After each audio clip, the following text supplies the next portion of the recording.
سامعین و ناظرین کرام، السلام علیکم ورحمۃ اللہ وبرکاتہ۔ سورہ بقرہ آیت نمبر 285 سے شروع کریں گے۔ اس کا کچھ حصہ ہو گیا تھا، کچھ رہتا تھا۔ اعوذ باللہ من الشیطان الرجیم، بسم اللہ الرحمن الرحیم۔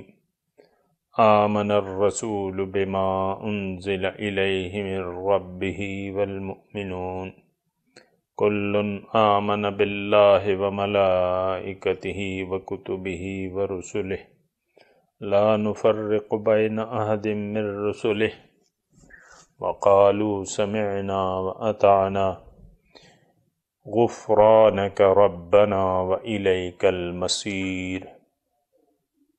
لا یکلف اللہ نفسا الا وسعها لها ما کسبت وعلیہا ما اکتسبت ربنا لا تؤاخذنا ان نسینا او اخطأنا ربنا ولا تحمل علینا اصرا كما حملته على الذين من قبلنا ربنا ولا تحملنا ما لا طاقة لنا به واعف عنا واغفر لنا وارحمنا أنت مولانا فانصرنا على القوم الكافرين۔ آمن الرسول، یقین ہے رسول کا، جو تعلیم اس کی طرف نازل کی گئی ہے اس کے رب کی طرف سے، اور مومنوں کا بھی یقین ہے۔ کل آمن باللہ و ملائکتہ، ہر ایک ایمان لے آئے اللہ پر اور اس کے ملائکوں پر اور اس کی کتابوں پر اور اس کے رسولوں پر۔ لا نفرق بین احد من رسلہ، ہم فرق نہیں کرتے اس کے رسولوں کے مابین کسی میں۔ وقالوا سمعنا واطعنا، اور وہ کہتے ہیں کہ ہم نے سنا اور ہم نے اطاعت کی۔ غفرانک، اے اللہ تعالی ہمیں بخش دے، وإلیک المصیر، اور تیری ہی طرف لوٹ کر جانا ہے۔ لا یکلف اللہ نفسا الا وسعها، اللہ تعالی تکلیف نہیں دیتا کسی نفس کو لیکن اس کی وسعت کے مطابق۔ لہا ما کسبت، جو اچھے کام اس نے کیے ہیں اس کے لیے اس کا اجر ضرور ملے گا اس کو۔ وعلیہا ما اکتسبت، اور جو برے کام کیے ہیں اس پر اس کا وبال ضرور ہوگا۔ ربنا لا تؤاخذنا، اے ہمارے رب ہماری گرفت نہ کیجیو اگر ہم بھول جائیں یا ہم سے خطا ہو جائے۔ ربنا، اے ہمارے رب، ولا تحمل علینا، اور ہم پر نہ بوجھ ایسا ڈال، کما حملتہ علی الذین من قبلنا، جو تو نے ڈالا تھا ان لوگوں پر جو ہم سے پہلے تھے۔ ربنا، اے ہمارے رب، ولا تحملنا ما لا طاقة لنا به، اور ایسے حالات نہ پیدا کریں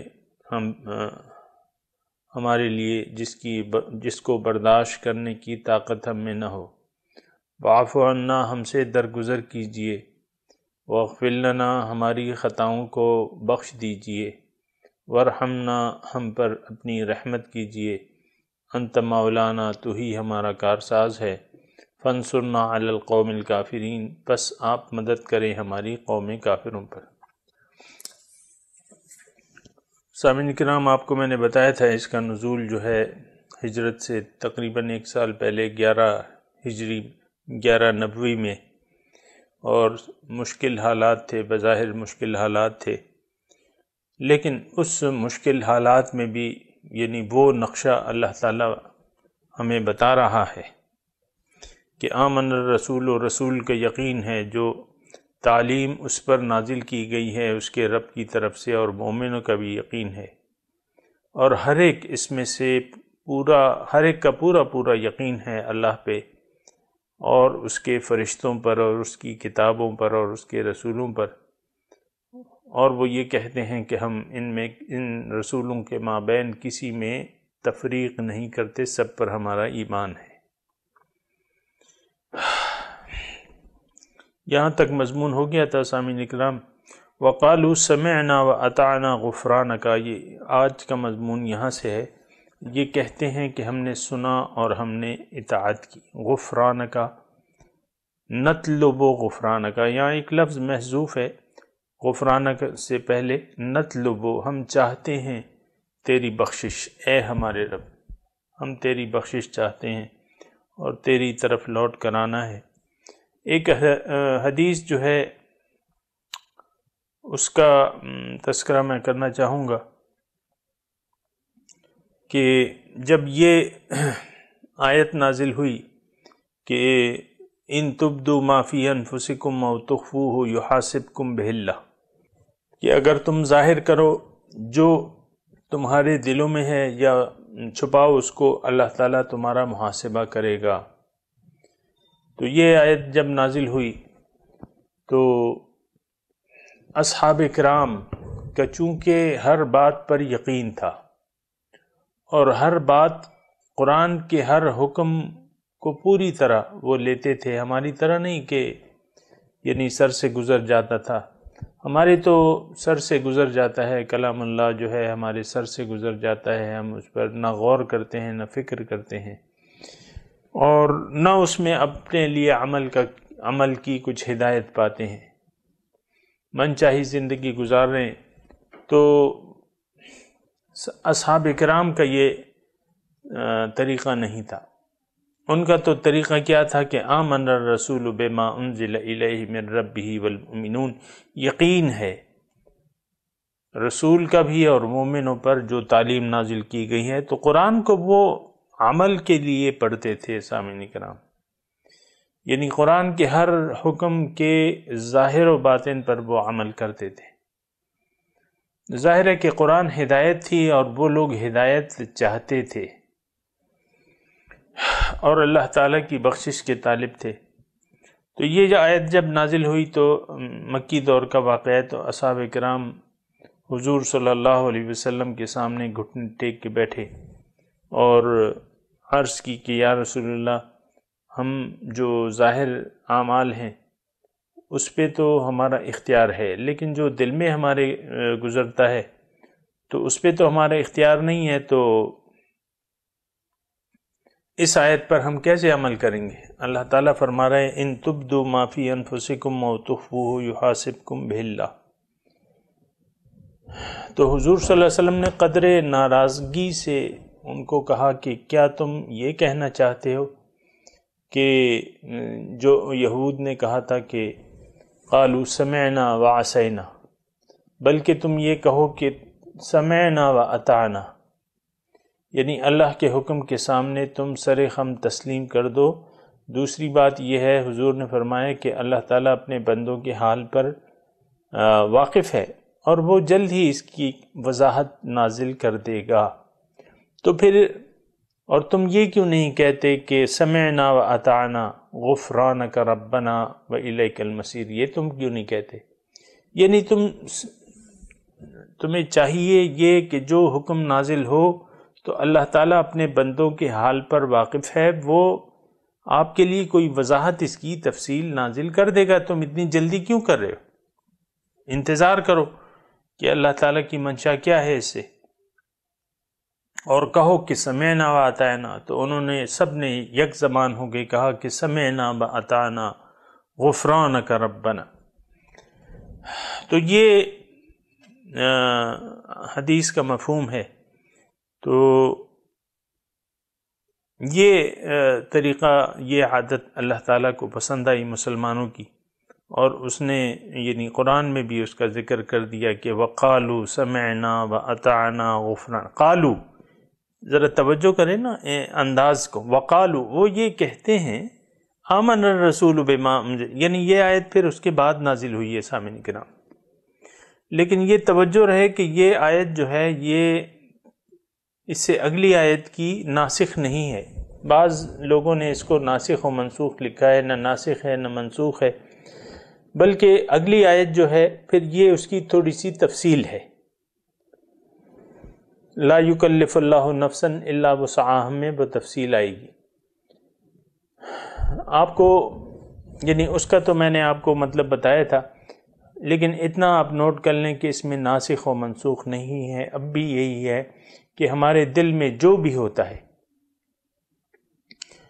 تو ایک تو آپ کو میں نے بتایا تھا، ایک تو وسوسہ ہوتا ہے، اور وسوسہ جو ہے نہ وہ قابل گرفت ہے، نہ اس پر کوئی کچھ بھی نہیں ہے، وہ میں نے آپ کو تفصیل بتائی تھی۔ لیکن جو عزم بن جاتا ہے یا ارادہ بن جاتا ہے تو اللہ تعالیٰ پھر اس کا محاسبہ کرے گا اور دیکھے گا، محاسبہ کرے گا اور دیکھے گا، فَيَغْفِرُ لِمَن يَشَاءُ، پھر اس کے درجے کو دیکھے گا کہ تمہارا ارادہ اور عزم کتنا ہے، اس پہ یعنی جو تمہارا خیال جم گیا ہے، وسوسے سے ہٹ کے جم گیا ہے، ایک بات پر جم گیا ہے، تو اس کے بارے میں پھر تمہارا اللہ تعالیٰ محاسبہ کرے گا، فَيَغْفِرُ لِمَن يَشَاءُ، پھر دیکھے گا وہ، یعنی یہ اس کی اس پر ہے، اس پر انحصار ہے کہ اللہ تعالیٰ اس کی کس طرح اس کا حساب لے گا ہم سے، لیکن حساب ہوگا۔ اور تقویٰ سامعین کرام اسی کا نام ہے۔ انسان یعنی اللہ تعالیٰ جو انسان سے یا مومنوں سے طالب ہے تقوی کا، واتقوا اللہ، اللہ کا تقوی اختیار کرو، تو یہ وہ احساس ہے کہ اللہ تعالیٰ مجھے دیکھ رہا ہے، اللہ تعالیٰ میرے ساتھ ہے، اور تمام یعنی جو میں سوچ رہا ہوں یا جو ارادہ کر رہا ہوں اللہ تعالیٰ اس سے واقف ہے۔ اس کی تفصیل ہم نے کہہ دی تھی۔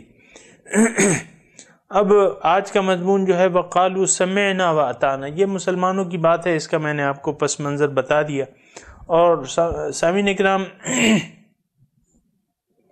وَقَالُوا سَمِعْنَا وَأَطَعْنَا جو ہے یہ مسلمان کی، مومنوں کی ایک عادت ہے،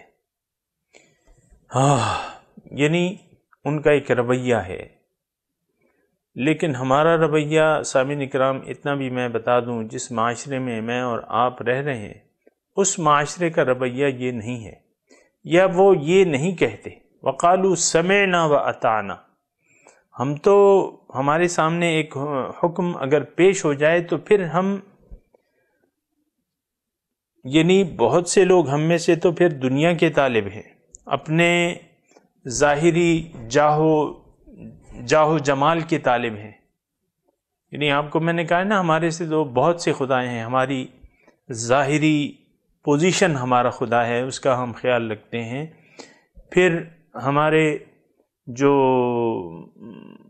مال اور اولاد ہیں یہ ہمارے خدا بن چکے ہیں، معاشرہ ہمارا خدا ہے، معاشرے کا ہم خیال رکھتے ہیں، یار دوست کا ہم خیال رکھتے ہیں، بہت سی چیزیں ہیں جن کو ہم نے ترجیحات میں شامل ہیں، ان کا خیال رکھنا ہماری ترجیحات میں شامل ہیں۔ لیکن مومن کی سامعین اکرام ایک ہی ترجیح ہوتی ہے، یہ یاد رکھیں، اللہ اس کی ترجیح نمبر 1 ہوتی ہے، اللہ اور رضا الہی، یہ مومن کی ترجیح نمبر 1 ہے۔ لیکن اس وقت جس معاشرے میں ہم رہ رہے ہیں اس معاشرے کی چونکہ ترجیح اللہ تعالیٰ نہیں ہے، اور اس کی ترجیح جو ہے دنیا کی زندگی ہے، اور یہ صورتحال سامعین کرام انتہائی تباہ کن صورتحال ہے اگر ایسی ہے، جیسا کہ میں کہہ رہا ہوں یا جس طرح میں محسوس کر رہا ہوں، کیونکہ میں بھی اس معاشرے کا ایک فرد ہوں۔ ہم لوگوں نے ترجیح دے دی ہے دنیا کی زندگی کو، اور یہ مسلمان کی یعنی صفت نہیں ہے، دنیا کو ترجیح دینا، دنیا کے مال اور اولاد کو، اور اپنی یعنی اگر آپ تھوڑا سا سوچیں اور اس میں تفکر کریں کہ میں کیا کہہ رہا ہوں، ہم لوگوں کی ترجیح جو ہے، ترجیح نمبر 1 جو ہے وہ دنیا اور ما فیہا ہے۔ سب سے پہلے آپ دیکھیں کہ ہمارا ظاہر جو ہے ہمارے قول کے مطابق نہیں ہے۔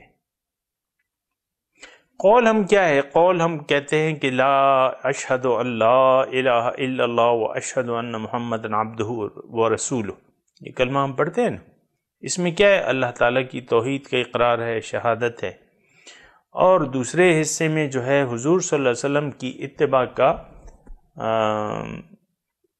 اظہار ہے کہ میں نے حضور کی اتباع کرنی ہے، کیونکہ حضور صلی اللہ علیہ وسلم جو ہیں وہ اللہ تعالیٰ کے رسول ہیں، محمد صلی اللہ علیہ وسلم اللہ کے رسول ہیں، ہم گواہی دیتے ہیں۔ تو رسول تو آتا ہی اس لیے ہے سامعین کرام کہ اس کی اتباع کی جائے، اس کی اطاعت کی جائے۔ ما ارسلنا من رسول الا لیطاع باذن اللہ، اللہ تعالیٰ فرماتے ہیں کہ میں نے کوئی رسول نہیں بھجوایا ہے لیکن اس لیے کہ اس کی اطاعت کی جائے، اور یہ اللہ تعالیٰ کا حکم ہے کہ رسول کی اطاعت کرو۔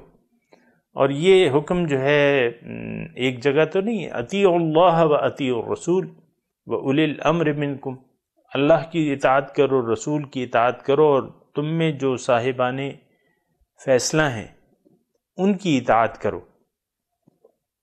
تو حضور صلی اللہ علیہ وسلم کی اطاعت جو ہے وہ لازم ہے، اطیعوا اللہ و اطیعوا الرسول۔ یہ اطاعت جو ہے رسول کی وہ لازم ہے، وہ فرض ہے مسلمانوں پر۔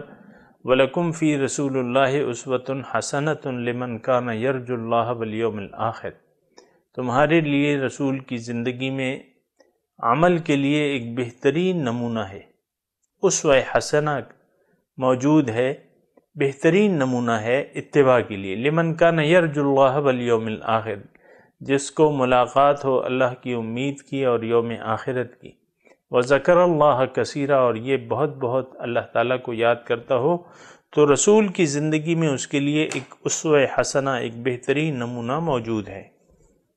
سامعین کرام، دوسری آیت کی طرف اگر میں آپ کی توجہ دلاؤں تو وہ یہ ہے کہ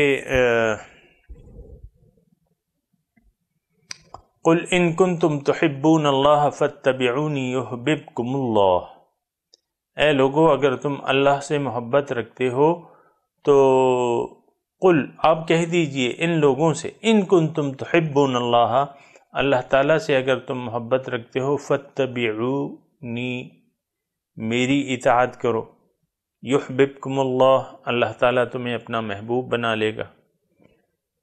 تو حضور صلی اللہ علیہ وسلم کا اتباع جو ہے یہ طالبان خدا کے لیے ضروری ہے۔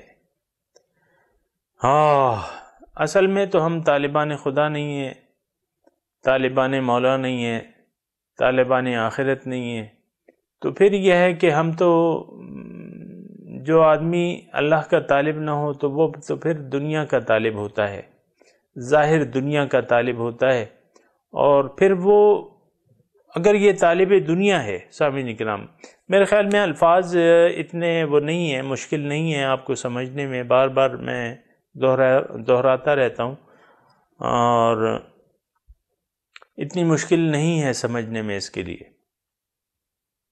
تو جو لوگ طالبان دنیا ہیں، طالبان دنیا سے میری مراد، اگر کوئی نیا سننے والا ہے میرا تو اس سے مراد میری یہ ہے کہ وہ صرف دنیا کی زیب و زینت اور دنیا کی زندگی کا لالچی ہے اور یہی چاہتا ہے۔ اللہ، تو یہ سامعین اکرام نوٹ کر لیں کہ کم از کم یہ شخص جو ہے یہ اس کا ایمان کامل نہیں ہے، یہ زبانی دعوی ایمان کرنے والا ہے، اس کا ایمان جو ہے کامل نہیں ہے، کیونکہ حضور صلی اللہ علیہ وسلم نے فرما دیا ہے کہ لا یؤمن احدکم حتی اکون ہواہ تبعا لما جئت بہ، تم میں سے ایک شخص مومن نہیں ہو سکتا جب تک اس کی خواہشات تابع نہ ہو جائیں اس تعلیم کے جو میں لے کے آیا ہوں۔ تو ہم تو یعنی اللہ کی رسول کی لائی ہوئی تعلیم کی ہماری خواہشات اس کے تابع نہیں ہیں، ہم تو اپنی نفس کی خواہشات کے تابع ہیں، من چاہی زندگی گزار رہے ہیں اور اپنی مرضی سے دین پر عمل کر رہے ہیں۔ آپ کو میں کہتا رہتا ہوں نا کہ دین جو ہے وہ اس کو ہم نے اپنی خواہشات کے تابع کر لیا ہے۔ اس کی تفصیلات میں آپ کو بیان کرتا رہتا ہوں کہ دین کو ہم نے اپنی خواہش کے تابع کر لیا ہے. ہم قرآن کے تابع نہیں ہیں.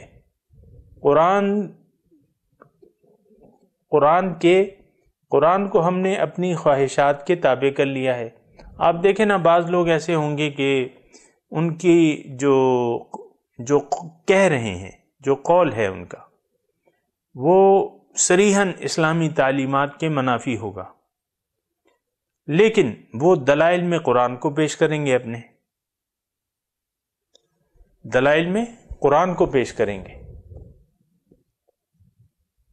یہ یعنی اوپر سے لے کر معاملہ نیچے تک ہے. دیکھیں 73 فرقے ہیں. حضور صلی اللہ علیہ وسلم فرمایا کہ ایک فرقہ جو ہے، بنی اسرائیل میں 72 فرقے تھے، اے مسلمانوں تم میں 73 فرقے بن جائیں گے، ایک اس میں ناجیہ ہوگا. لیکن جو یہ 72 فرقے ہیں ناجیہ کو چھوڑ کے، 72 فرقے جو ہیں وہ اپنے مسلک اور مشرب اور جو انہوں نے فرقہ بنایا ہے اس کی بنیاد جو ہے وہ قرآن اور حدیث قرار دیتے ہیں. یہ تو آپ کو معلوم ہی ہے. کوئی شخص یعنی اس میں سے کوئی شخص یہ دعویٰ نہیں کرتا کہ حضور صلی اللہ علیہ وسلم کو ہم نہیں مانتے. کوئی شخص، کوئی فرقہ. اور یہ 72 فرقے جو ہیں یہ جہنمی ہیں. حضور صلی اللہ علیہ وسلم فرماتے ہیں کہ ایک کے سوا ایک بھی فرقہ ہے لیکن وہ حق پہ ہے. ایک پارٹی جو ہے وہ حق پہ ہوگی، باقی 72 جو ہیں وہ دوزخ میں ہوگی. کلہم فی النار، ہر ایک جو ہے دوزخ میں ہے. اب ہر 72 جو ہیں وہ بھی یعنی اپنے آپ کو دعوے اسلام کرتے ہیں، لیکن جہنمی ہیں حضور کے قول کے مطابق.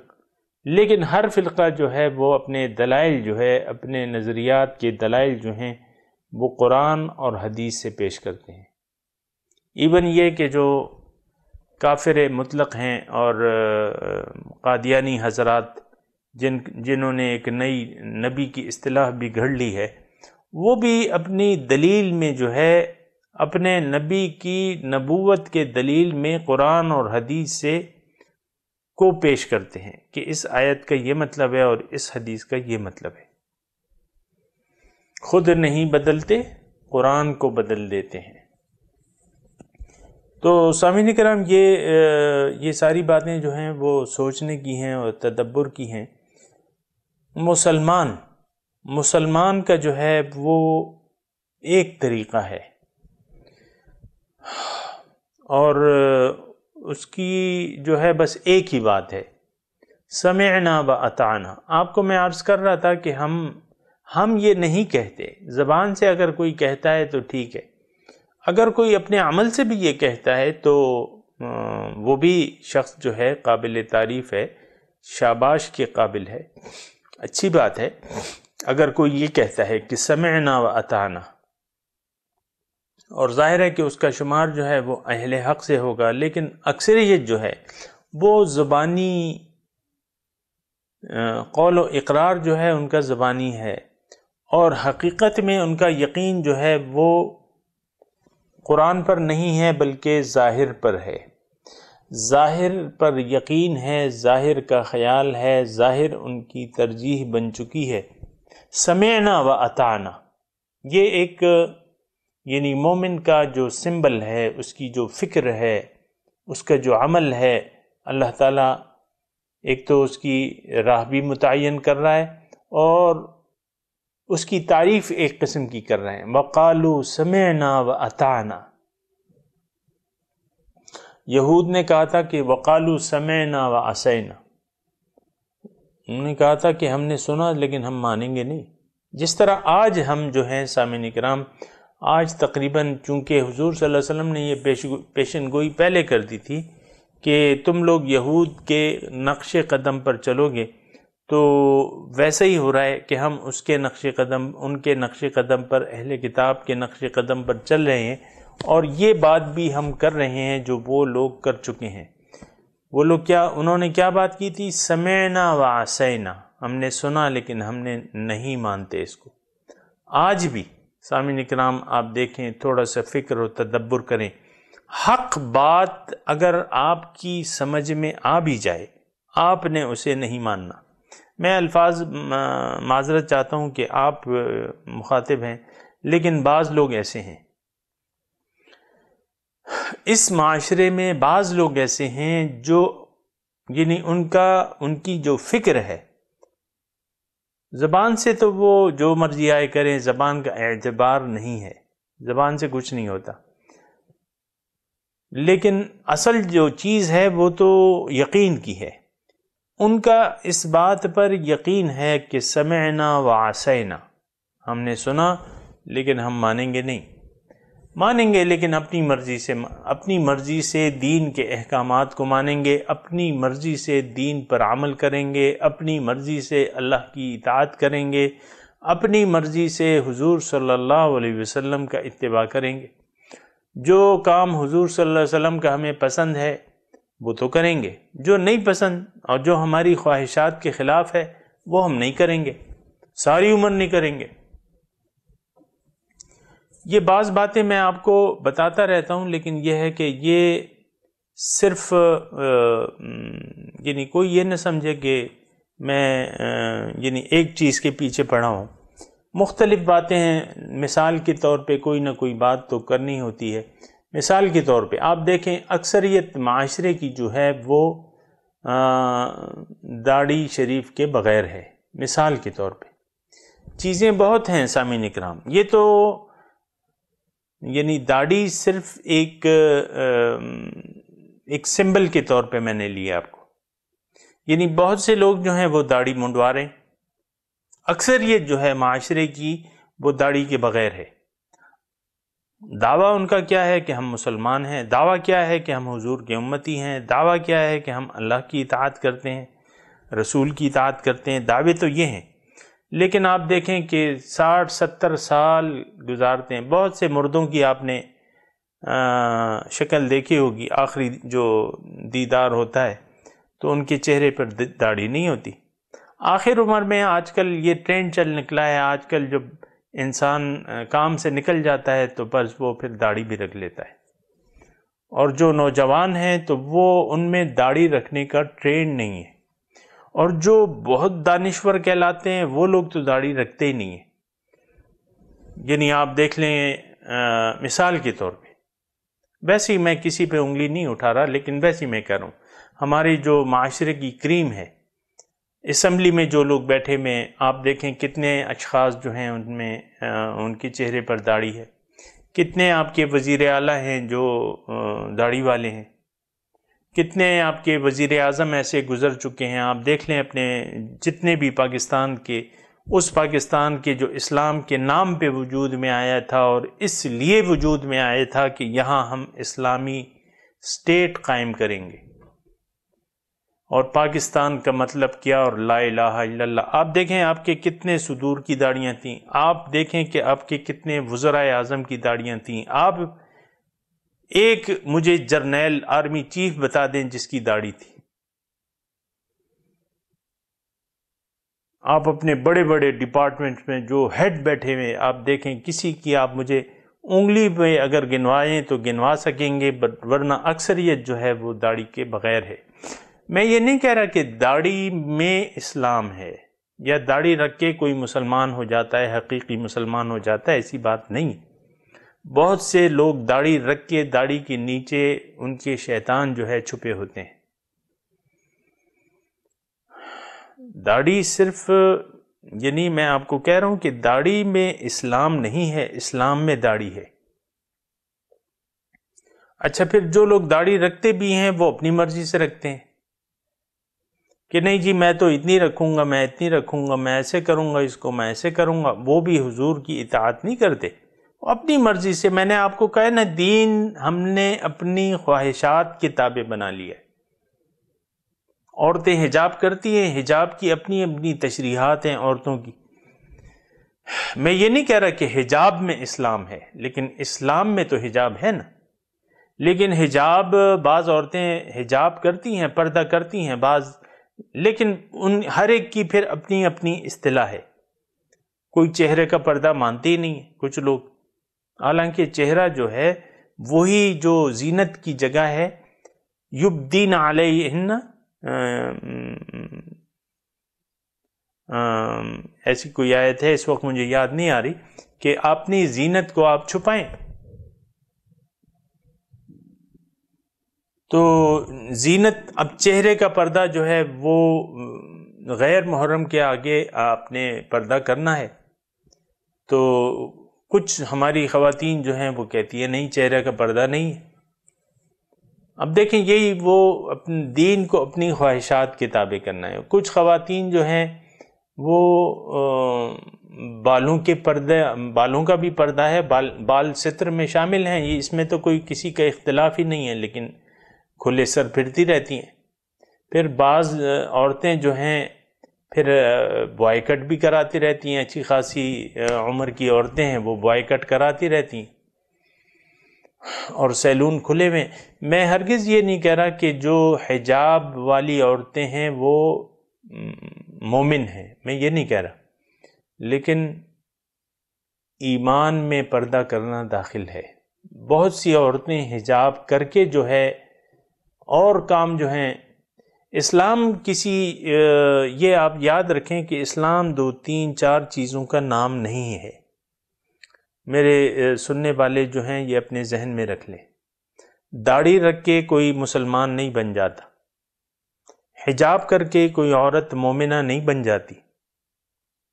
یہ تو سر تسلیم خم کرنے کا نام ہے کہ ہر سمعنا و اطعنا، جو حکم آپ نے سنا آپ نے اس کی اطاعت کرنی ہے.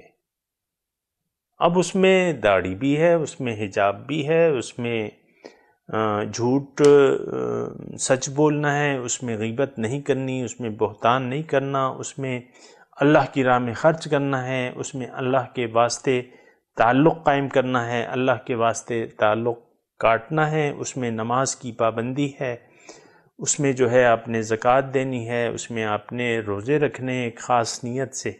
یہ تمام کام جو ہیں، یعنی اسلام، میں آپ کو بتاؤں نا، آج میں نے آپ کو 1 2 چیزیں سمبل کے طور پہ پیش کی، لیکن میرا ہرگز یہ مطلب نہیں ہے کہ داڑھی میں یا حجاب میں اسلام ہے. یہ نوٹ کر لیں کہ اسلام ایک پورے سسٹم کا نام ہے، پورے طریقے زندگی. دین جو ہے وہ تمام، میں آپ کو اگر ایک جملے میں، یہ جملہ میں بہت پسند ہے، ہمارے شیخ ہمیں سمجھاتے تھے کہ دین کیا ہے؟ توحید کی بنیاد پر. اب توحید کیا ہے؟ اللہ تعالی ہمارا مقصود، ہمارا محبوب، ہمارا مطلوب، ہمارا معبود، یہ توحید ہے. توحید کی بنیاد پر اپنی زندگی کے تمام کام سر انجام دینا، یہ دین ہے، یہ اسلام ہے. چند ایک چیزوں کا نام دین نہیں ہے، اسلام نہیں ہے. داڑھی رکھ کے کوئی مسلمان نہیں ہو جاتا، حجاب کر کے کوئی عورت مومنہ نہیں ہو جاتی. آپ، یہ تو سر کو جھکا دینے کا نام ہے. بلا من اسلم وجہہ للہ وہو محسن فلہ اجرہ عند ربہ. اللہ تعالیٰ کامیاب لوگوں کی تشریح بیان کر رہے ہیں. من اسلم وجہہ للہ، جس نے اپنا سر جھکا دیا اللہ تعالیٰ کے سامنے، وہو مؤمن، شرط یہ ہے کہ وہ مومن بھی ہو.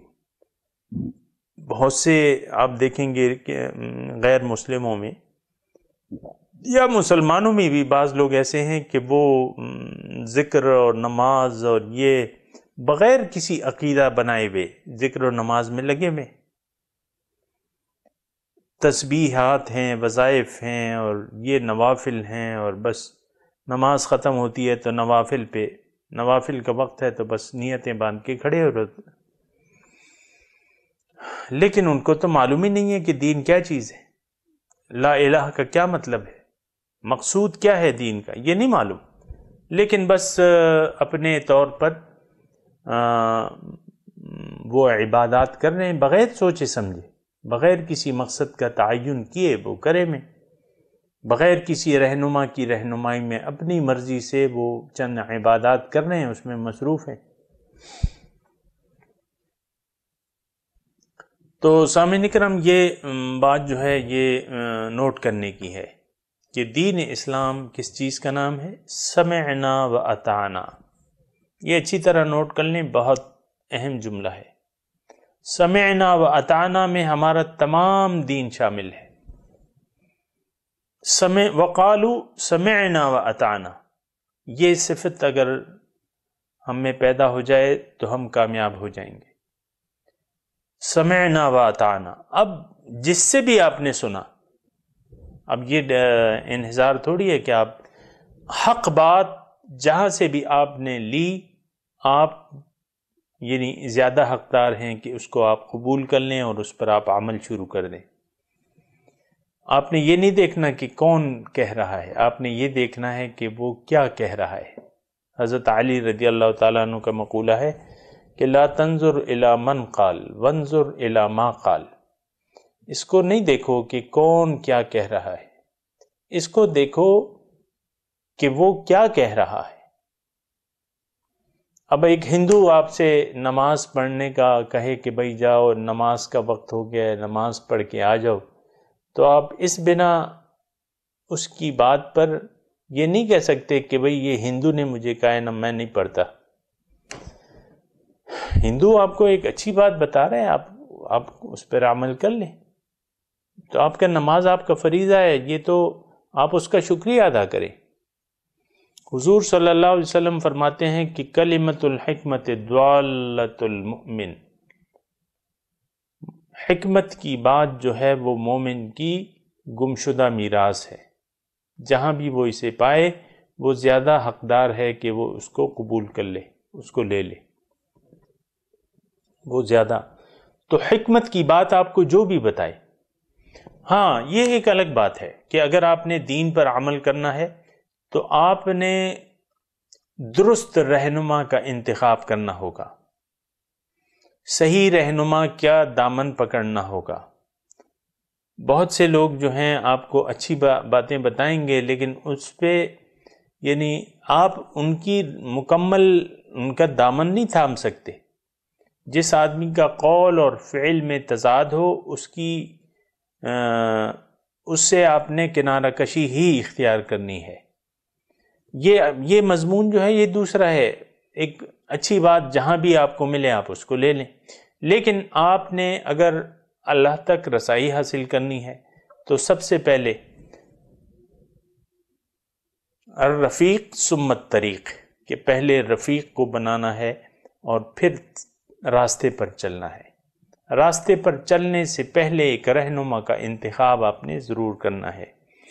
تو وقالوا سمعنا و اطعنا، سامعین کرام یہ بہت بنیادی بات ہے کہ اور یہ بات جو ہے یہ مومن کی شان ہے کہ ان کی شان تو یہ ہے کہ وہ کہتے ہیں کہ سمعنا و اطعنا، ہم نے سنا اور ہم نے اطاعت کی. میں آپ کو پھر یعنی عرض کر رہا ہوں سامعین کرام کہ ہماری یہ عادت نہیں ہے.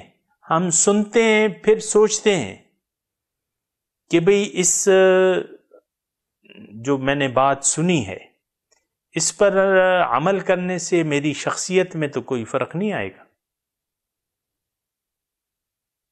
اگر شخصیت میں فرق آتا ہے یا بزعم خود اس حکم پر عمل کرنے سے آپ کی شخصیت آپ کے خیال میں ڈیگریڈ ہوتی ہے تو آپ اس پر عمل نہیں کریں گے. کریں گے؟ نہیں کریں گے. کیوں؟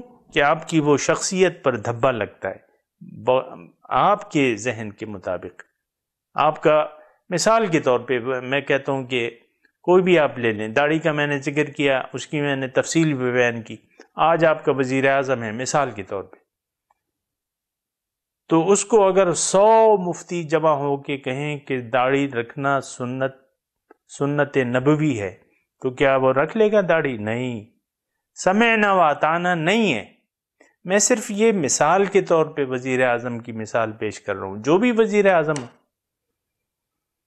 مجھے کوئی داڑھی والا وزیر اعظم اپنی عمر میں یاد نہیں ہے، لیکن چلیں جو بھی اس وقت ہے موجودہ، جو بھی ہے ABCDEF کوئی بھی، لیکن 100 مفتی جمع ہو کر عالموں کا ایک گروپ جمع ہو کر، اللہ والوں کا ایک گروپ جمع ہو کر اس کو یہ ترغیب دے کہ تم داڑھی شریف رکھ لو، یہ سنت نبوی ہے، اللہ تعالیٰ اس سے خوش ہوتا ہے، تو کیا رکھ لیں گے وہ؟ میں صرف مثال کے طور پہ آپ کو بتا رہا ہوں کہ سمعنا و اطعنا ہماری قومی زندگی کا نعرہ نہیں ہے، من حیث القوم ہم نے یہ نعرہ نہیں لگایا۔ قوم افراد سے بنتی ہے، افراد کا بھی یہ نعرہ نہیں ہے۔ سمعنا و اطعنا، افراد بھی 100 مرتبہ سوچیں گے، بھئی اپنے مال کو اللہ کی راہ میں خرچ کرو، ہم سوچیں گے کیوں خرچ کریں بھئی، ہمیں تو کچھ منافع لگتا ہی نہیں ہے، کچھ آئے نہیں ہے، وہ خرچ کر رہا ہے اس کو تو کچھ بھی نہیں مل رہا ہے، ہم بھی خرچ کریں گے ہمارے پیسے ضائع ہو جائیں گے۔ اللہ اکبر، اللہ کہہ رہا ہے مال خرچ کرو، ہم کہتے ہیں نہیں جی مال نہیں خرچ کرنا۔ اللہ تعالیٰ کہتا ہے زکوٰۃ دو، ہم بہت سے لوگ ایسے ہیں جو زکوٰۃ نہیں دیتے۔ اللہ تعالیٰ کہہ رہا ہے نماز پڑھو، بہت سے لوگ ایسے ہیں معاشرے میں کہ وہ نماز بھی نہیں پڑھتے، پابندی نہیں کرتے نماز کی۔ اللہ تعالیٰ کہہ رہا ہے حج کرو، بہت سے لوگ ایسے ہیں جو باوجود استطاعت کے حج بھی نہیں کرتے۔ اللہ تعالیٰ کہہ رہے قربانی کرو، عورتیں، بعض عورتیں جو ہیں، بہت سی عورتیں ایسی ہیں جن کے پاس نصاب برابر ہے لیکن قربانی نہیں کرتی۔ صرف میں یہ کہہ رہا ہوں سامعین کرام کہ سمعنا و اطعنا نہیں ہے، جبکہ مومن کی شان کیا ہے؟ سمعنا و اطعنا۔ سر تسلیم خم ہے جو مزاج یار میں آئے، یہ شان ہونی چاہیے، یہ ارادہ ہونا چاہیے، یہ جذبہ ہونا چاہیے، ہاں جو حکم ہوگا ہم کریں گے، سر کٹا دیں گے، جان دی ہوئی اسی کی تھی، حق تو یہ ہے کہ حق ادا نہ ہوا۔ احد کے میدان میں ایک صحابی گر گئے زخموں کی تاب نہ لا کے، اور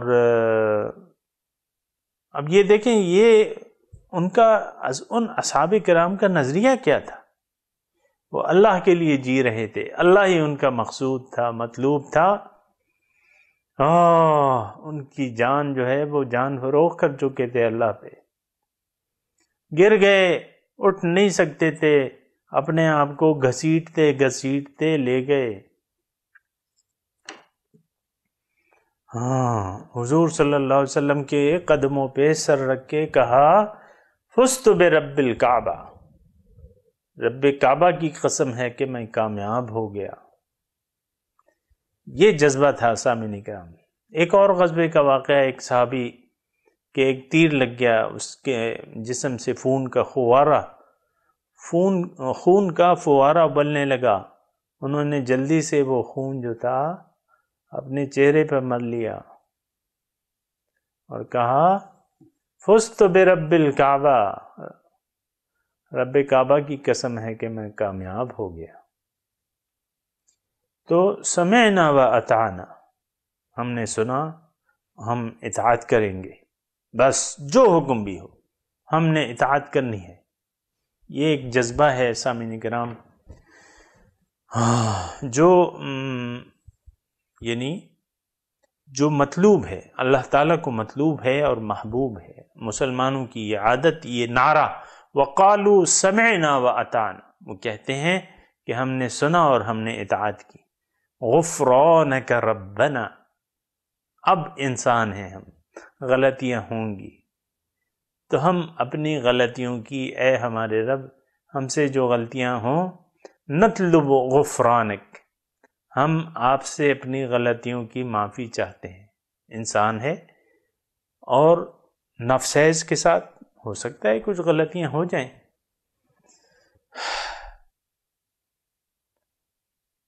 اس کی پھر تفصیل آ رہی ہے، ربنا لا تؤاخذنا ان نسینا او اخطانا ہے، اے اللہ تعالیٰ ہماری آپ مواخذہ نہ کریں اگر ہم بھول جائیں یا ہم سے کوئی خطا ہو جائے۔ غفرانک رب نطلب غفرانک، اے اللہ تعالیٰ ہم آپ سے اپنی خطاؤں کی بخشش چاہتے ہیں۔ وَإِلَيْكَ الْمَصِيرُ، اور اے اللہ تعالیٰ لوٹ کر تو ہم آپ ہی کے پاس آئیں گے، ہم تو تیرے ہی نور کا ایک حصہ ہیں اور واپس تیری طرف لوٹ کر آنے والے ہیں۔ انا للہ و انا الیہ راجعون، ہم تو اللہ کے ہیں اور اللہ ہی کی طرف لوٹ کر جانا ہے۔ وَإِلَيْكَ الْمَصِيرُ۔ تو سامعین اکرام، یہ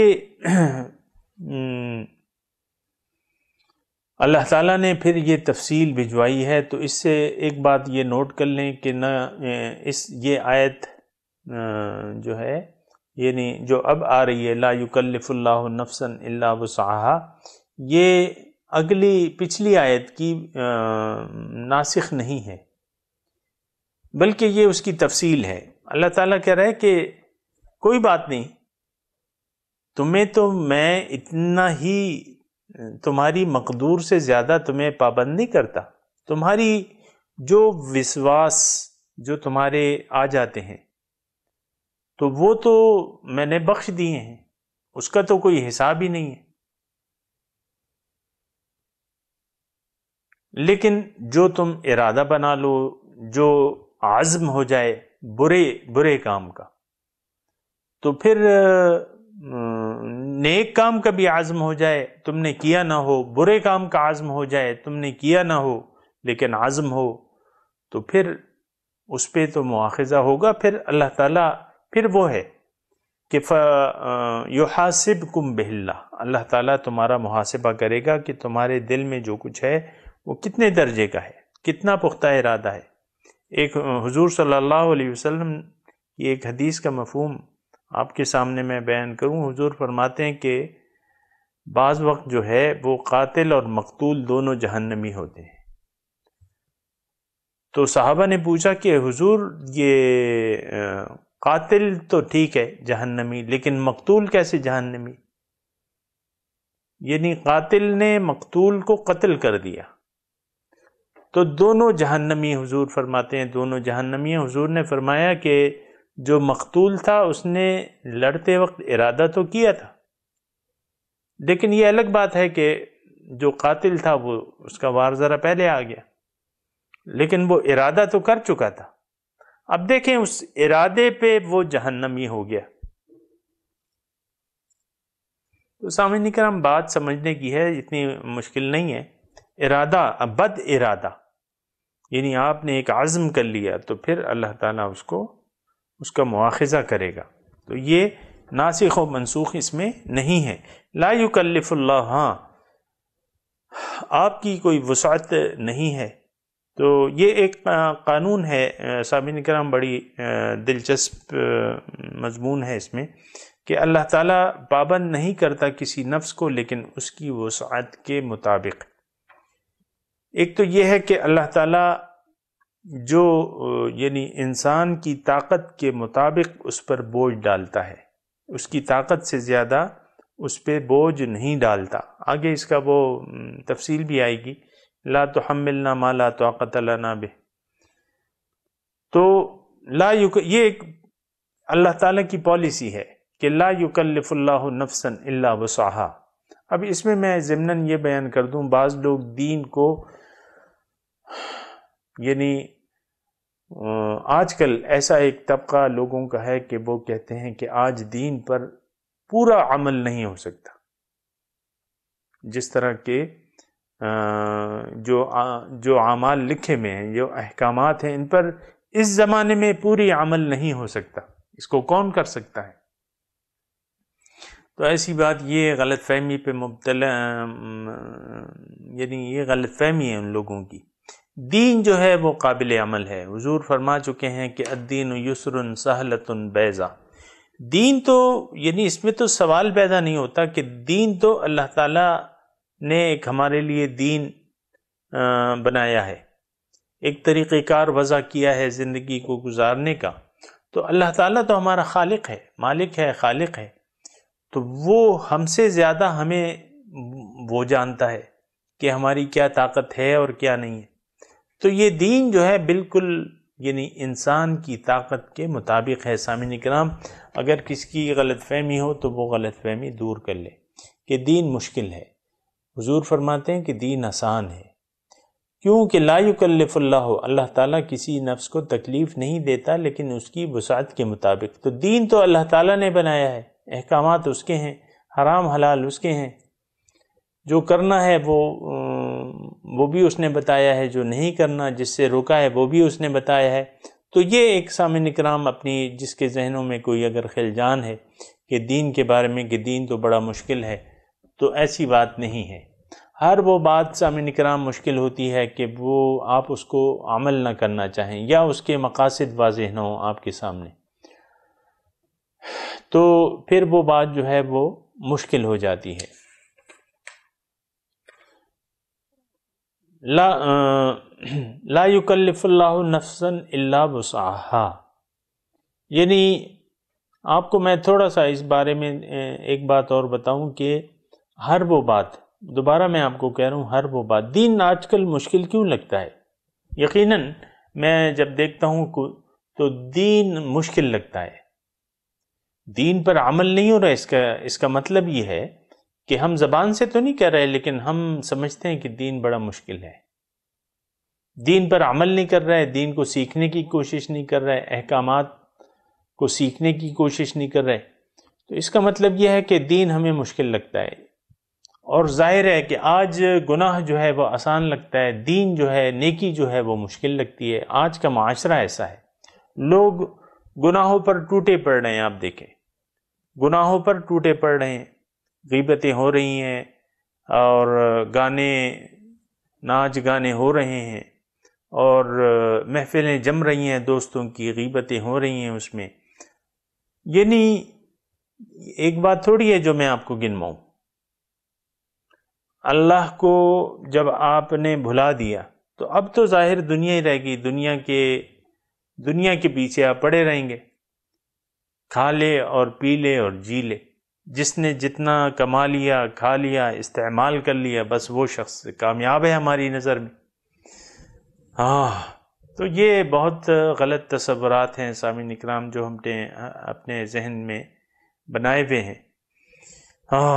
جلدی ہمیں ان تصورات کی حقیقت کا پتہ چل جائے گا، اور حضور صلی اللہ علیہ وسلم نے ہمیں بتا دیا ہے کہ الکیس من دان نفسہ وعمل لما بعد الموت، تم میں سے ہوشیار انسان وہ ہے جو اپنے آپ کو قابو میں رکھے اور عمل کرے اس وقت کے لیے جو موت کے بعد ہوگا۔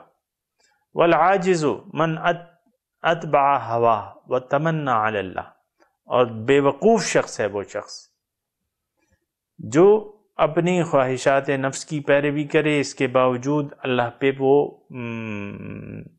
امید لگائے رکھے کہ اللہ تعالیٰ، یہ بہت بے وقوف شخص ہے۔ آج سامعین کرام ہم سب لوگ جو ہیں اپنے آپ کو بے وقوف بنا رہے ہیں، یعنی رخ دنیا کی طرف ہے اور سوچ یہ رہے ہیں کہ آخرت میں ہمیں کچھ جنت وغیرہ مل جائے گی۔ دوزخ چلو، وہ پشتو پٹھان بھائی کہتے ہیں نا کہ یوسو غوپے بپکیو، چند غوطے کھا لیں گے، جیسے کہ یہود کہتے تھے لن تمسنا النار الا ایاما معدودہ قل اتخذتم عند اللہ عہدا ام تقولون علی اللہ ما لا تعلمون۔ یہ بات جو ہم کہتے ہیں کہ ہم چند دن جو ہے وہ دوزخ میں جا کے پھر واپس آ جائیں گے، یہ بات یہودی بھی کہتے تھے کہ بھئی چند دن تک ہے بس یہ دوزخ وغیرہ اور پھر واپس آ جائیں گے۔ الا ایاما معدودہ، ہمیں دوزخ نہیں چھوئے گی لیکن چند دن، ایام معدودہ، چند دن، گنتی کے چند دن۔ تو اللہ تعالیٰ کہہ رہے ہیں اللہ کیا یہ وعدہ کیا ہوا ہے اللہ تعالیٰ نے تم سے، یا تم وہ بات کہہ رہے ہو جو تم جانتے نہیں ہو؟ تو سامعین اکرام اسی طریقے سے تصورات یہودیوں کی پیروی میں ہمارے آپ دیکھ لیں کہ ہم نے اپنے آپ کو ذہنی طور پر تیار کیا ہوا ہے، دوزخ کے لیے تیار کیا ہوا ہے کہ چلو چند دن دوزخ میں گزار کے جو ہے وہ آخر کار، یہ ساری غلط فہمیاں ہیں۔ سامعین اکرام آپ لوگ دین کو سمجھنے کی کوشش کریں، اس کو جاننے کی کوشش کریں، کسی سے سنیں، کسی حق کہنے والے سے سنیں۔ آج کل تو بہت سے جو دین کو بیان کرنے والے ہیں وہ ہمیں لوریاں سنا کے سلانے کی کوشش کرتے ہیں، اور کامیاب بھی ہو چکے ہیں۔ ہماری ذہنیت جو ہے وہ بدل چکی ہے۔ کلمہ، زبانی کلمہ پڑھ کے اللہ تعالیٰ کو بھلا کے دنیا کو مقصود بنا کے ہم سمجھتے ہیں کہ ہم جنت میں چلے جائیں گے یا حضور صلی اللہ علیہ وسلم سفارش کریں گے ہماری۔ یہ بالکل بے بنیاد بات ہے۔ سامعین کرام اس بات پہ اچھی طرح سوچیں۔ وآخر دعوانا ان الحمد للہ رب العالمین۔ السلام علیکم ورحمۃ اللہ وبرکاتہ۔